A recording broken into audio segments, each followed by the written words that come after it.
The dish is wrong in his mind before it even lands, sauce pooling unevenly, the sear a shade too dark for his taste.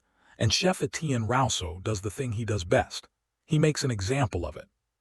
He lifts the plate with 2 fingers, the way a man might lift something he found in a gutter, and holds it at eye level for the whole line to see. 6 cooks stop moving. A server threading past the pass slows down to watch. Near the doorway, in a linen blazer that costs more than the range Naomi Carter has cooked on for 11 months, stands Preston Wickham, the restaurant's new majority investor, watching his new executive chef perform. This, Rousseau says, voice low and precise, the accent he sharpens on purpose cutting through the noise of the kitchen, is why we do not let the help season the sauce. He says help the way certain men say certain words, quiet enough to sound accidental, loud enough that no one misses it. Naomi doesn't answer. She wipes her hands on her apron, turns back to her station, and keeps working, because she has been doing this, absorbing small, deliberate cruelties without giving them a reaction to feed on, for longer than anyone in that kitchen understands. Have you ever watched a room mistake someone's silence for surrender? In the next few minutes, you're going to watch that same silence become the loudest sound in the building. Comment where you're watching from, drop a like, and let's rewind. 3 years before that night, Naomi Carter wasn't standing at a prep station scraping carrots. She was running a 6-burner line in a 2 Michelin-star kitchen off K Street in Washington, D.C. Calling out tickets in a voice that never rose above what it needed to be, because the man who trained her, Chef Antoine Delacroix, had taught her that the loudest kitchens were usually the worst-run ones. She'd earned her way there 1 station at a time, starting as an extern who scrubbed hotel pans until her knuckles cracked, working through guard manger and fish, and finally into the chef de cuisine chair Delacroix handed her the year he retired to a vineyard outside Avignon. Belmont's 2nd star came under her watch. The trade write-up called her technique a masterclass in restraint, a phrase she never repeated to anyone because her grandmother had raised her not to. Mama Ruth was the one who taught her to cook in the first place, in a kitchen on James Island with a window fan instead of air conditioning, and a stock pot that had outlived 2 husbands. She taught Naomi that you could tell everything about a cook by how they treated the parts nobody else wanted, the neck bones, the collard, the last spoon of roux scraped from the bottom of the pot. Anybody can dress up a good cut of meat, Mama Ruth used to say, stirring with her whole arm, sweat at her hairline, radio turned low to a gospel station. Takes a real cook to make something beautiful out of what folks threw away. Naomi carried that sentence through culinary school on a scholarship. She'd had to write 4 essays to win. Through 6 brutal years of restaurant kitchens, where she was often the only black woman on the line, and had learned to be twice as exact just to be treated as merely equal through the quiet constant work of proving, over and over, to men who should not have needed convincing, that her hands belonged where they were. She married Marcus Carter the same year Belmont earned its 1st star. He was a Charleston firefighter with a laugh that filled every room he walked into, and a habit of showing up at the restaurant near midnight with a thermos of sweet tea, because he knew she forgot to eat when service ran long. Elijah was born 2 years after that. And for a while Naomi's life had a shape to it that still felt some mornings almost unbelievable. A husband proud of her without needing anything from her. A son who fell asleep some nights to the sound of her knife against a cutting board, because she practiced her cuts at the kitchen table after he was down a career that had finally stopped feeling like something she had to fight for every single day just to keep. Then, on a Tuesday in October, a warehouse fire took Marcus in the same week. A national food magazine ran Naomi's photograph on its cover. She didn't read the article until almost a year later.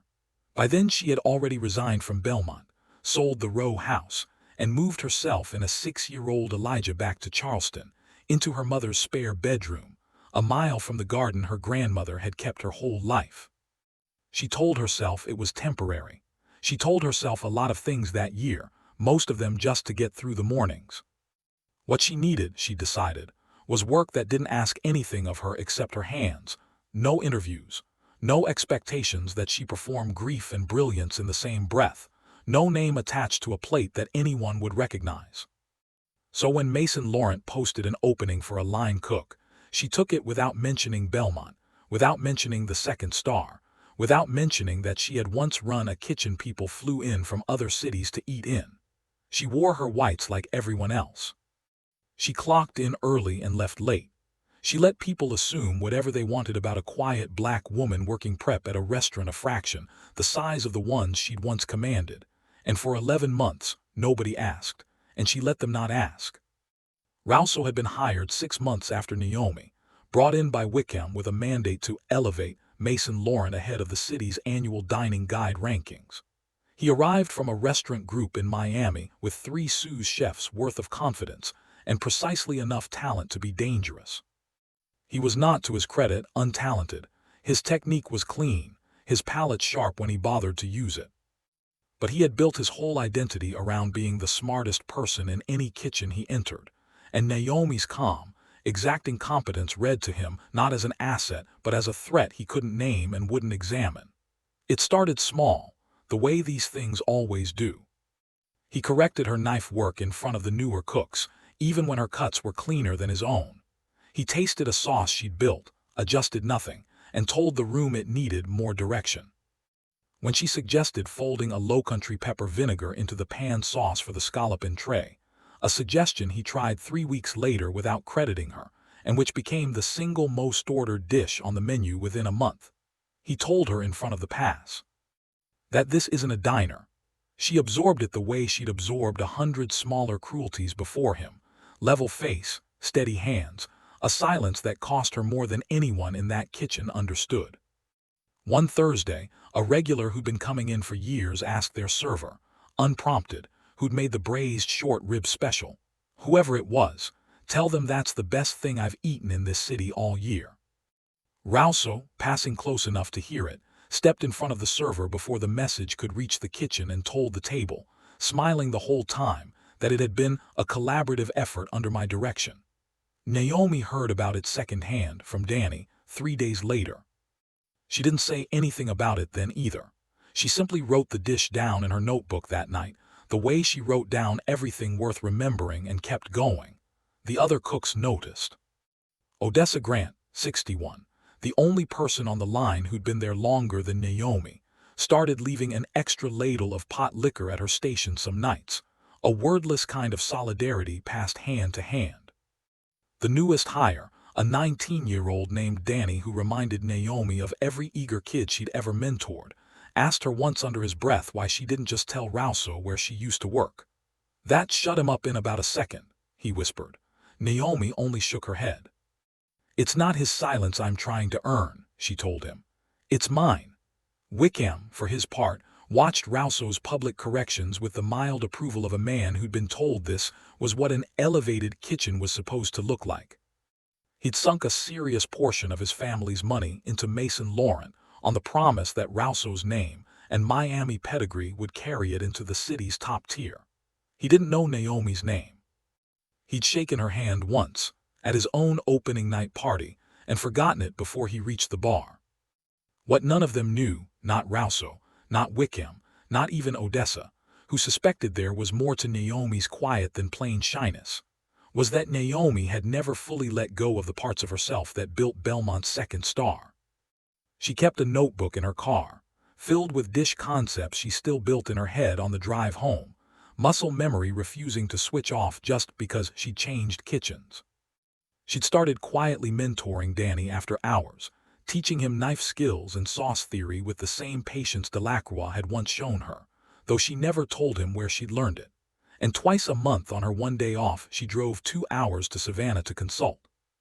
Unpaid and unlisted for a nonprofit culinary program that trained young cooks aging out of foster care.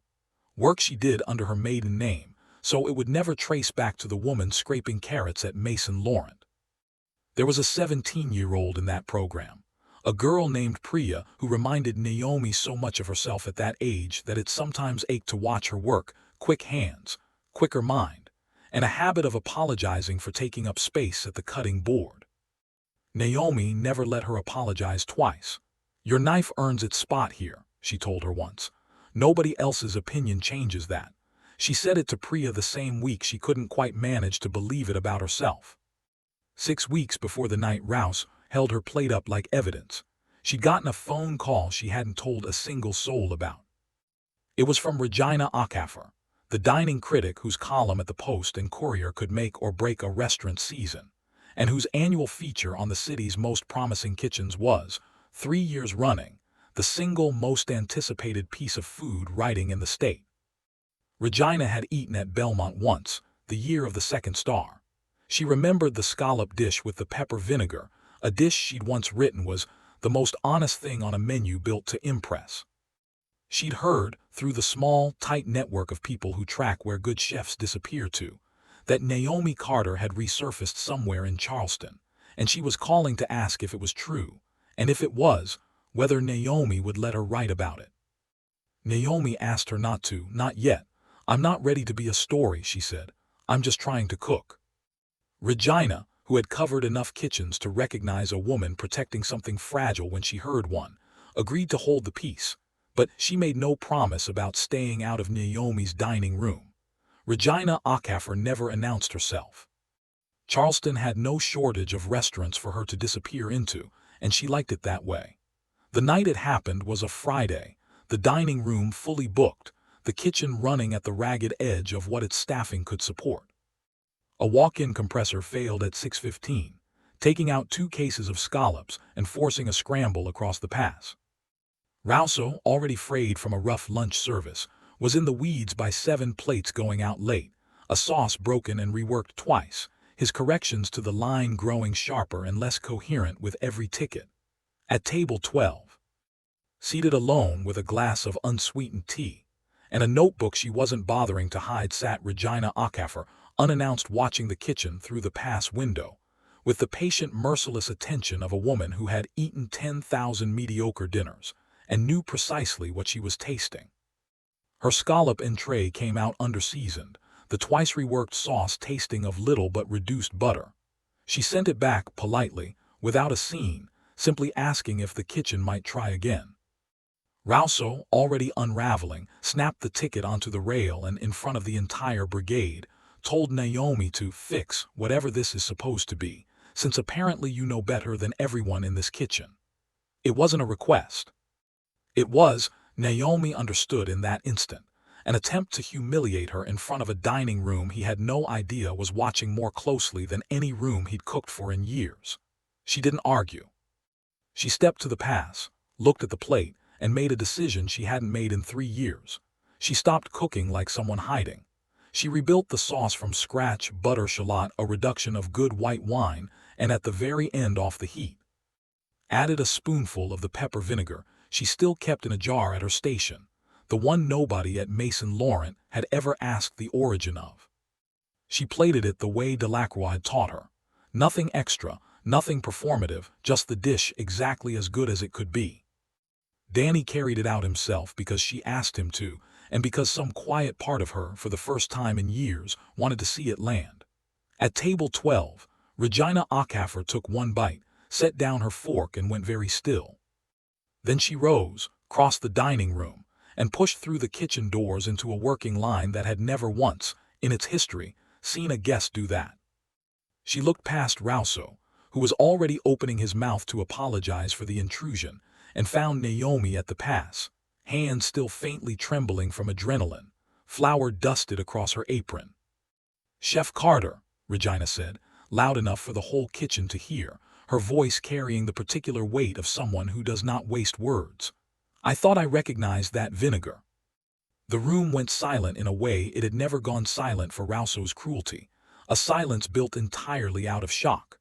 Wickham, who had wandered back to see what the commotion was, went pale as Regina turned to him next. "Do you have any idea who's been cooking your food?" she asked. "This woman ran Belmont. She built its second star, and your executive chef just made her fix his mistake like she'd failed a test he couldn't pass himself." Rousseau's face did something none of the cooks had ever seen it do, the composure slipping sideways, color rising, and then draining from it in the space of a few seconds. As the full weight of who had been standing across the line from him for 11 months finally landed, the story didn't need Regina to write it down for it to spread. By Monday, half the city's kitchens already knew. But she wrote it anyway, not the gossip of Rousseau's humiliation, but the piece she'd been holding for 6 weeks. About a chef who'd walked away from the top of her field to protect her son's childhood, and had been quietly cooking better food than anyone around her had bothered to notice. It ran above the fold that Sunday, the return of the chef who never left. Wickham didn't need to be told twice. Within a week, 3 of Rousseau's own cooks, Odessa among them, quietly confirmed to Wickham's attorney what the kitchen had known for months, that Rousseau had claimed Naomi's scallop dish as his own creation in an interview the previous spring, and that his corrections had never once made a dish better, only louder. Rousseau was gone within the month, his contract bought out quietly enough to avoid a lawsuit, but not quietly enough to keep every kitchen in the city from knowing exactly why. Wickham offered Naomi the executive chef title that same week, in his office this time instead of over the pass, and had the decency to look ashamed when he admitted he hadn't learned her name until a critic said it for him. Naomi didn't say yes right away. She thought about Mama Ruth, about neck bones and collard, and the idea that real skill doesn't need an audience to be real. Then she thought about Danny and Odessa, and every young cook who'd ever been told, quietly or loudly, that their name mattered less than someone else's accent. She took the job on the condition that the menu would carry her grandmother's name on it somewhere, not as decoration, but as a fact. Odessa became Sue's chef the same week. Danny, barely 20, was given his own station, and 6 months after that, a night off each month to drive to Savannah in Naomi's place when she couldn't make it herself. Priya, the 17-year-old with the quick hands, staged at Michelin-starred that spring, and on her first night on the line, Naomi made sure it was Odessa's ladle of pot liquor that found its way to her station. 6 months later, on a Sunday when Michelin-starred was closed to the public, Naomi stood in her own kitchen, with Elijah 11 now perched on a stool, stirring a pot of her grandmother's red rice. Exactly the way Mama Ruth had once shown her, low-heat, patient hands. No rushing the rice into being something it wasn't ready to be. On the porch afterward, they sat with 2 glasses of sweet tea, the same kind Marcus used to bring her at midnight, and watched the sun go down over James Island. Elijah asked her, not for the first time, why she'd never told anyone at that restaurant who she used to be. Naomi thought about it for a while before she answered. "Because I already knew who I was," she said. "I was just waiting for them to catch up." That's the thing about people who mistake quiet for weak. They never see the moment coming, because they were never paying close enough attention to notice what they were standing next to. Dignity doesn't announce itself. It doesn't need to raise its voice, and it doesn't perform for an audience that hasn't earned the right to watch. It simply keeps doing the work, station by station, plate by plate, until the room has no choice but to see it. Have you ever watched someone underestimated hold their silence until the exact right moment to end it? That's what you just watched. Comment where you're watching from. Drop a like and let's rewind.